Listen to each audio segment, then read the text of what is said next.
كنت على فكره متعصب، ما بقتش متعصب قوي. بس انتوا بالبيت كمان فريقين. احنا فريقين. انتوا اهلاويه وزملكاويه. انا وابويا اهلاويه جدا، وطارق وامي زملكاويه جدا. ده كيف صار؟ كيف الحوار بالبيت؟ انا بس بدي اشوف انتوا عم تحضروا ماتش شو بصير بالبيت، ولا ما بتحضروه كلكم بنسبه الوقت؟ ده انا عايز اقول لك حاجه.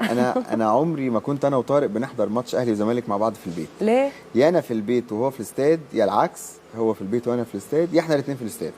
انما احنا الاثنين في البيت ما عمرها ما حصلت مره واحده. مش هتيجي سليمه يعني. لا بس حصلت مره واحده، ومن حظه السيء يعني انه كان ماتش 6-1.